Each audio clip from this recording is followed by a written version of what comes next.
Hello all, welcome to Viharis world. ఈరోజు మన కిచెన్లో super crispy, super tasty mushroom pakoda preparation చూసేద్దామా? వచ్చేయండి. ఫస్ట్ స్టవ్ ఆన్ చేసుకొని ఒక ప్యాన్ తీసుకొని దాంట్లో జీలకర్ర, ధనియాలు అండ్ సోంపు వేసుకొని బాగా వేగించుకోవాలి. అవి బాగా వేగాక మిక్సీ జార్లో వేసుకొని పౌడర్ లాగా గ్రైండ్ చేసేసుకోండి. ఈలోపు మనం మష్రూమ్స్ని తీసుకొని క్లీన్ చేసుకొని టూ పీసెస్ కింద కట్ చేసుకొని పెట్టుకోండి.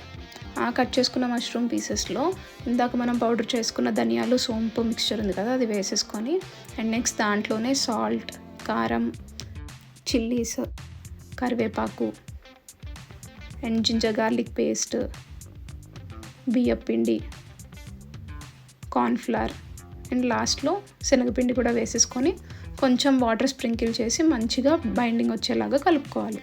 ఈ బ్యాటర్ కన్సిస్టెన్సీ కరెక్ట్గా ఉంటే పకోడా క్రిస్పీగా వస్తుంది.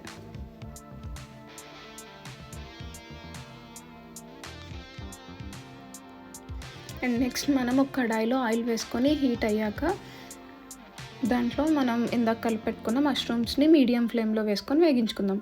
హై ఫ్లేమ్లో అయితే బర్న్ అయిపోతాయి, లో ఫ్లేమ్లో అయితే సాగీగా అయిపోతాయి. So medium flame is best. So medium ఫ్లేమ్లో వేగించుకొని అవి కొంచెం లైట్ గోల్డెన్ కలర్ వచ్చేసాక తీసేసుకోవడమే.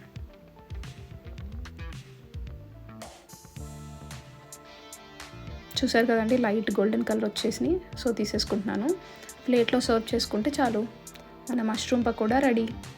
బయట క్రిస్పీగా, ఇన్సైడ్ జ్యూసీగా, పక్కా restaurant style at home. So మీరు కూడా చూసారు కదండి ఈ రెసిపీ. మీరు కూడా ట్రై చేసి ఎలా ఉందో టేస్ట్ చేసి నాకు కమెంట్ సెక్షన్లో చెప్పండి. ఈ వీడియో మీకు నచ్చినట్లయితే please like, share and subscribe to my channel Vihari's world. Next రెసిపీలో మళ్ళీ కలుద్దాం.